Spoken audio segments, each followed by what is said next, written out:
Hello everyone. Welcome in E-class of Social Science. Children, today we will discuss about chapter number 4 in history, that is the Mughal Empire. Beta, in our chapter number 3, I have told you about Ibrahim Lodi, that Ibrahim Lodi succeeded Sikandar Lodi. Okay, and the Afghan nobles rebelled against him. Actually, what was happening that time? To prevent such revolt in future, Ibrahim Lodi replaced senior nobles and governors. ठीक है? And the displaced noble conspired with Babur. Against whom? Against Ibrahim Lodi. And at the Battle of Panipat in 1526, Ibrahim Lodi was overthrown. ठीक है? So it was a quick story and we can say it was a recapitulation of your last chapter. ठीक है? So let's start our new chapter here. So children, Mughal Empire begins with the coming of Babur. Okay, in 1526 he defeated Ibrahim Lodi in the Battle of Panipat. Mughal originated in Central Asia and were descended from Mongols ruler Genghis Khan and Timur. ठीक है? From mother side, Babur was related from Genghis Khan and from father side he was related with Timur. ठीक है? Babur had fought so many battles in our country to increase his empire. In 1526, he had founded Mughal Empire here. Okay, and after just 1 year, he fought the Battle of Khanwa with Rana Sanga and defeated him. Just after 2 years, he defeated Afghans in the Battle of Ghagra. ठीक है? These are main three battles. In 1527, the Battle of Khanwa. In 1528, it was the remaining battle of Chanderi. It was also a battle with Rajputs. ठीक है? And in 1529, he defeated Afghans. Babur was a very much ambitious man, children. In his autobiography, Tujuki Baburi and Babarnama, he had written so many things about Indian physical features, about climate, about animals, birds, flowers. So many things he have written in his autobiography. He has given the name Hindustan to our country. ठीक है? ये जो नाम है ना हमारी country का हिंदुस्तान, ये बाबर का दिया हुआ है just because of the natural vegetation of our country.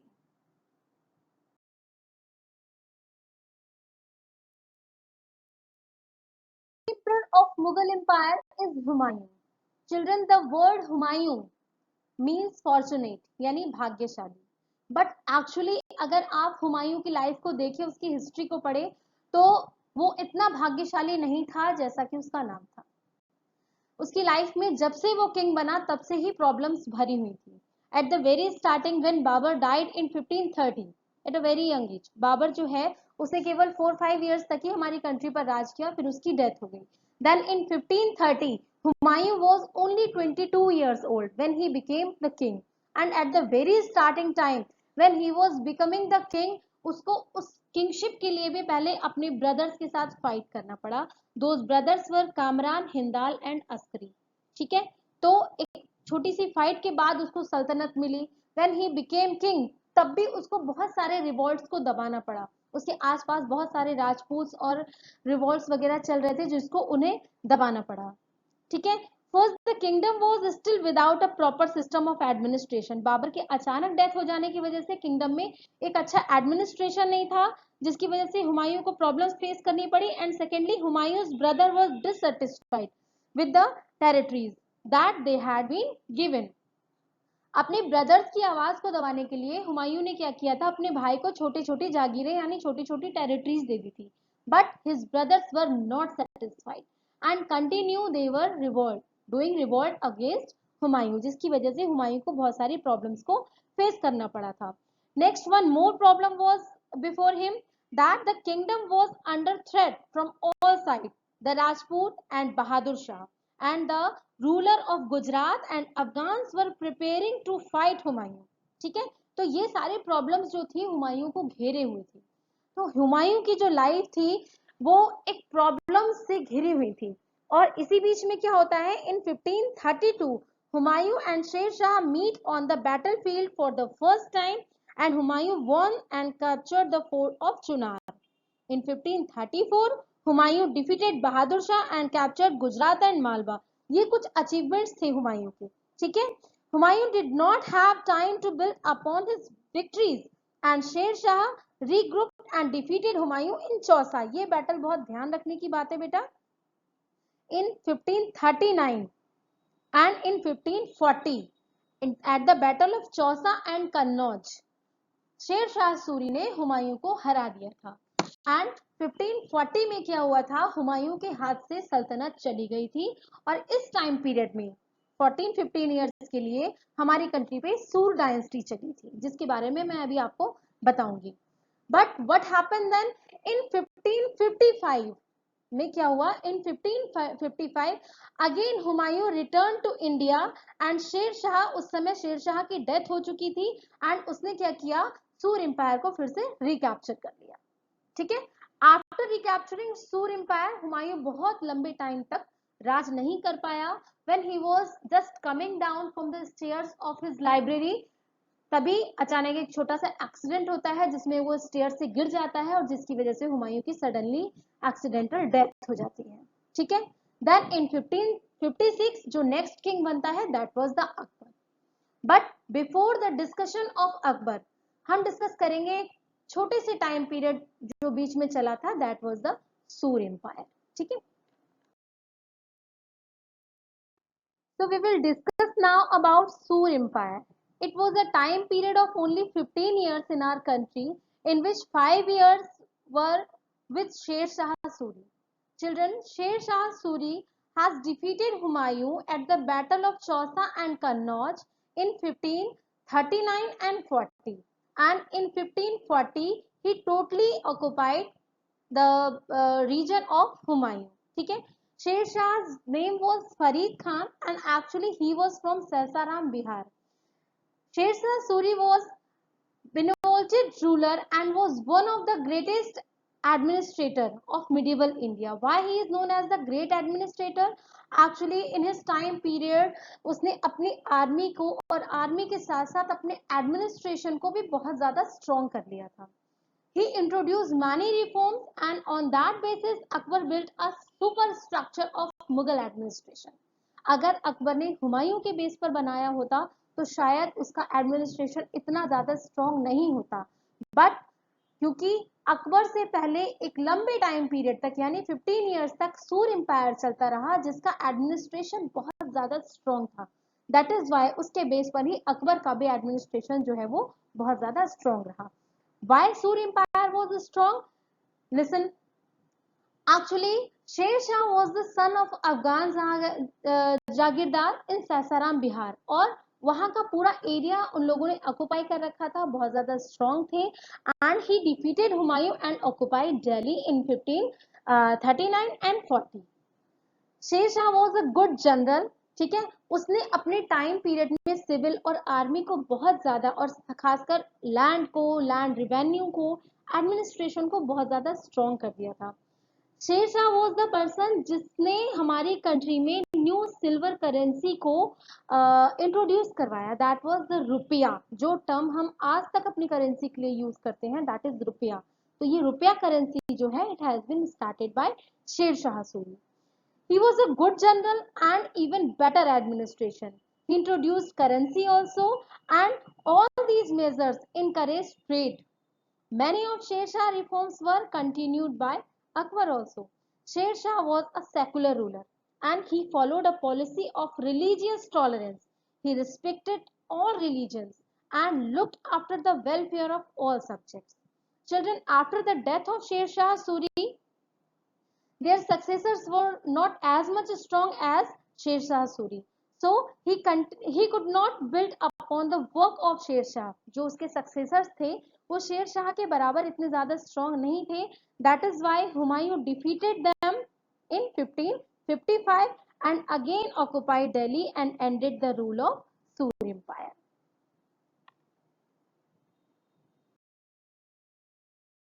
Akbar from 1556 to 1605. Children, Jalaluddin Muhammad Akbar, popularly known as Akbar the Great and also Akbar, was the third Mughal emperor who reigned from 1556 to 1605. Akbar succeeded his father Humayun under a regent Baram Khan. Why? Because Akbar was too much young at the time of his father's death. He was of only 13 years when he was announced as the new king of Mughal Empire. तो 13 year की छोटी सी उम्र में जब अकबर को king बनाया गया तो बैरम खान को उसका रीजेंट बनाया गया. And what is the work of Bairam Khan? Bairam Khan Akbar के बिहाफ पे सारे वर्क को देखा करता था और अकबर को साथ साथ एडवाइस किया करता था.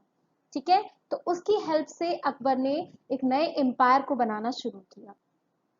Actually, children, Akbar's time period is known as the increasing time period of Mughal Empire. Why? Because at the time period of Akbar, actually Mughal Empire ने growth करना शुरू किया. If you see this map which I have given here just at the right corner, you can see कि at the time period of Babur, at the time period of Humayun, dynasty was not as much wide, which is just increased at the time period of Akbar. Aurangzeb के time period पे हालांकि सबसे ज्यादा बड़ा empire था, लेकिन actually Akbar के time period पर ही ये बढ़ना शुरू हुआ था. Why? Children, Akbar was actually defeated Hemu at the second battle of Panipat. ठीक है, and he built a vast empire. Akbarnama tells us about Akbar's region and his policies also. Policies, which kind of policies? Actually, children, Akbar ने जो है बहुत सारी ऐसी policies हमारी country में उस टाइम चलाई थी अपने राज में, जिसकी वजह से उसका एम्पायर बहुत ज्यादा बढ़ चुका था. ठीक है, what were the main policies of Akbar? Those were Rajput policy, religious policies, and some other policies which we will discuss now. What were the Rajput policies of Akbar? Actually, Akbar defeated the Rajput but did not humiliate them. क्या होता था पहले कि अगर कोई राजपूत को या किसी को डिफीट करता था तो उनको ह्यूमिलिएट भी करता था. But actually Akbar was not doing so. He was not doing and he was not humiliating them. He treated them very honorably. ठीक है, and he allowed most Rajput kings to continue ruling over their territories. But rule and regulations means जो जितने भी rules and regulations होते थे वो अकबर के चलते थे, लेकिन वो उनको उनका राज्य वापस कर देता था और रूल्स और रेगुलेशंस जो है वो अपने अप्लाई करवा देता था. तो इससे क्या होता था, राजपूत जो है वो अकबर को खुद मानने लग जाते थे. Secondly, Akbar married into Rajput families. He himself married a Rajput princess called Jodhabai and his sons also took Rajput princess as their wives. तो उसने क्या किया था, राजपूत में अपने रिलेशंस बनाने शुरू कर दिए थे. तो राजपूत से जो उसको थ्रेट होने वाला था वो खत्म हो गया था, बल्कि Rajput were just like a friend for them. ठीक है, Akbar gave high post to Rajput like Raja Man Singh and राजा टोडरमल. तो ये कुछ हाई पोस्ट थे जो उसने अकबर को जो अकबर ने राजपूत को दिए थे. ठीक है, तो it was the Rajput policies of Akbar. तो जब वो राजपूत के लिए इतना लीनियंट हो रहा था तो Rajput were also helping Akbar. ठीक है, what were the religious policies of Akbar? Actually, Akbar abolished the pilgrimage tax in 1562. That was jizya. बेटा पहले समझो जजिया क्या होता है. Jizya is a name of a tax. ये टैक्स जो होता है ये टैक्स तब दिया जाता था जब कोई तीर्थ यात्रा पिलग्रिम पे यानी तीर्थ यात्रा पे जब कोई जाता था तो उसको ये टैक्स देना पड़ता था. And specially this tax was for Hindus. जब भी कोई हिंदू अगर किसी तीर्थ यात्रा पे जाता था तो दैट पर्सन हैड टू पे अ टैक्स, दैट इज जजिया. ठीक है, तो अकबर हैज अबॉलिश्ड, उसने इस टैक्स को बंद कर दिया. तो इससे क्या हुआ, लोगों के पास उस समय धर्म को मानना, धर्म को बहुत ज्यादा लोग मानते थे, उनके पास इतने सारे modes of information and modes of entertainment नहीं थे, तो लोग अपने धर्म से बहुत ज्यादा जुड़े हुए होते थे. तो इन दैट टाइम पीरियड जो हिंदूज थे उन्होंने अकबर को बहुत ज्यादा मानना शुरू कर दिया, बिकॉज अकबर ने एक ऐसा कदम उठाया था that was related with their religion. Secondly, Akbar abolish the practice of forcibly converting prisoners of war to Islam. ये भी पहले क्या होता था, जो लोग प्रिजन में होते थे, कैद में होते थे, उनको जबरदस्ती इस्लाम कबूल करवाया जाता था, मुस्लिम बनाया जाता था। तो अकबर ने ये कन्वर्ट करने का सिस्टम जो है that is also abolished by Akbar. ठीक है, Akbar allowed and sometimes even encourage the Hindus to build temples. ये बहुत खास चीज थी अकबर के टाइम पीरियड में, जिसकी वजह से एक हिंदू किंगडम में आने के बाद वो हिंदुओं का भी फेवरेट बन चुका था। And he also gave grants to many temples. Akbar participated in Hindu festivals such as Holi, Diwali, Rakshabandhan. इन सब चीजों में कई स्टोरीज आपको, शॉर्ट स्टोरीज अकबर की पढ़ने को भी मिलेंगी, जिसमें ये पता चलता है कि Akbar was also participating in Hindu festival. कुछ रक्षाबंधन से रिलेटेड अकबर की स्टोरीज है, अगर आपकी क्लास चल रही होती तो मैं आपको वाइडली बताती भी।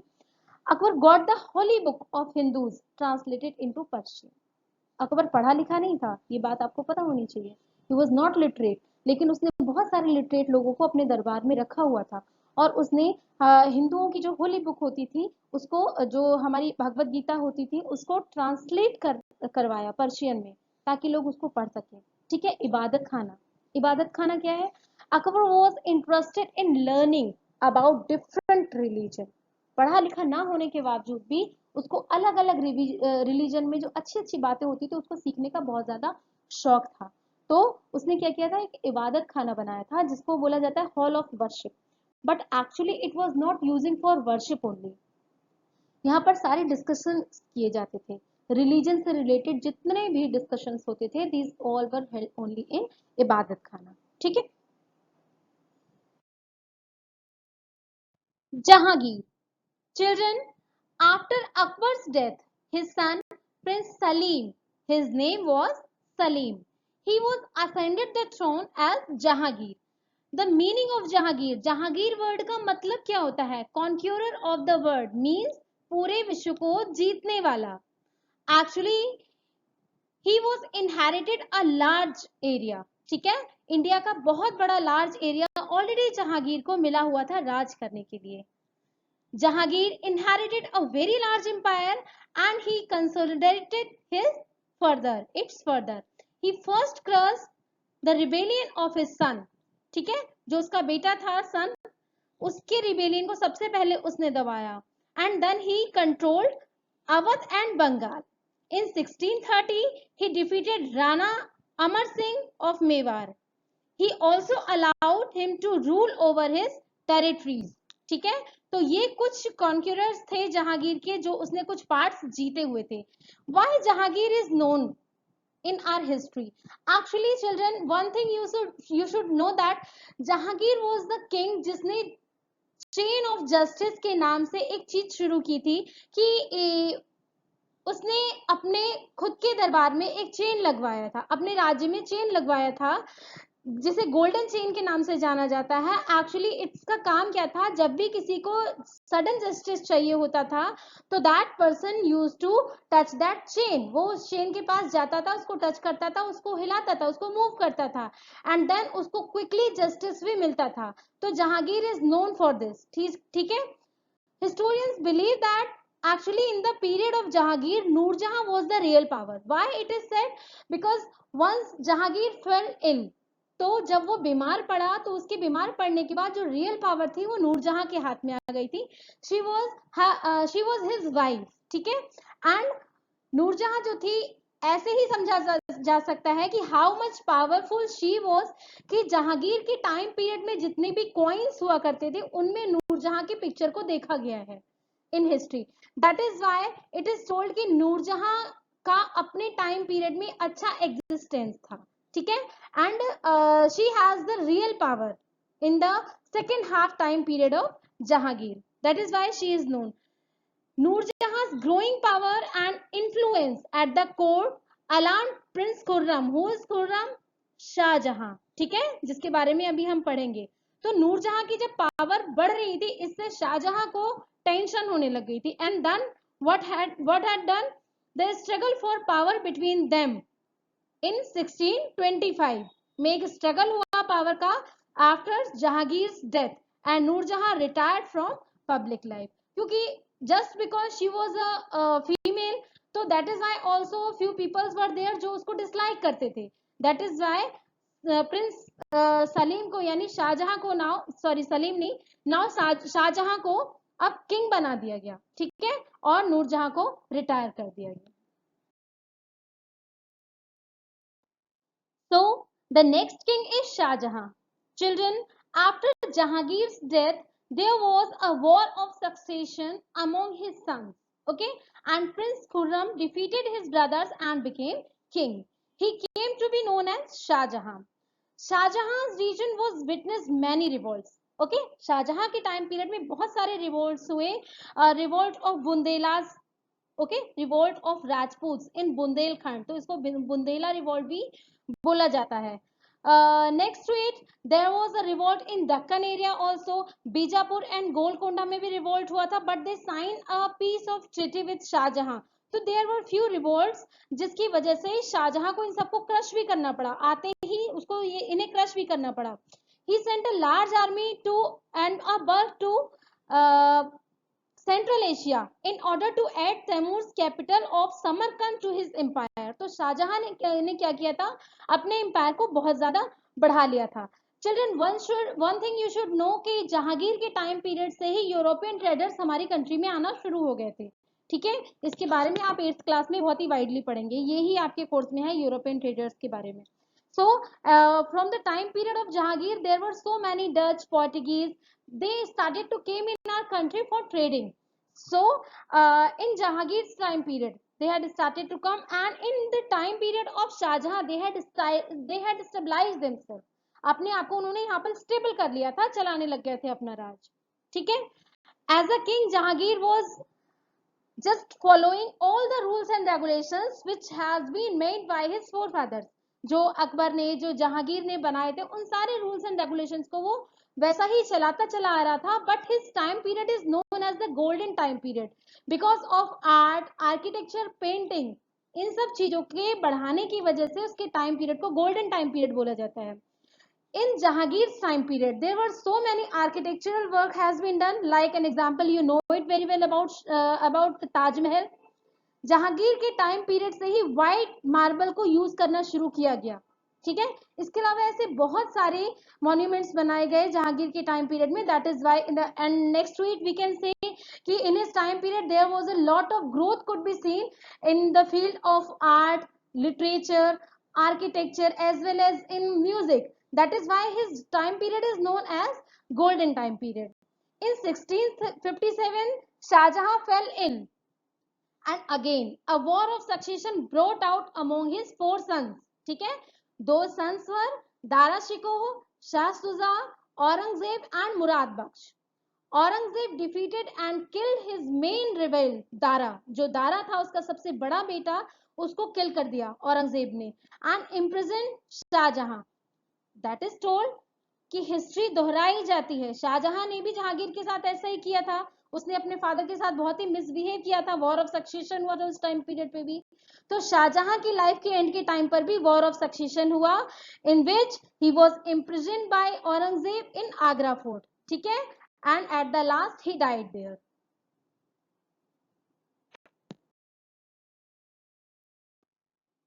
The next ruler after Shah Jahan is Aurangzeb from 1658 to 1707. Children, 1707 is known as the last of greater Mughals. Then which period starts? That is later Mughals, ठीक है. They are not as much strong as these all 6. So Aurangzeb is known as the last greater Mughal, ठीक है.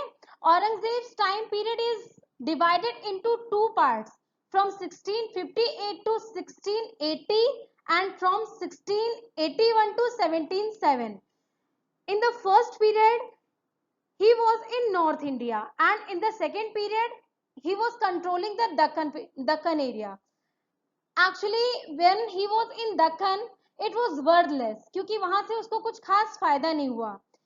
In his time period, he has to crush so many revolts. Those revolts were just like Jat of Agra and Mathura region, the Satnamis and Bundelas revolt against it, and the most powerful revolt were that of the Rajputs, the Sikh and Marathas.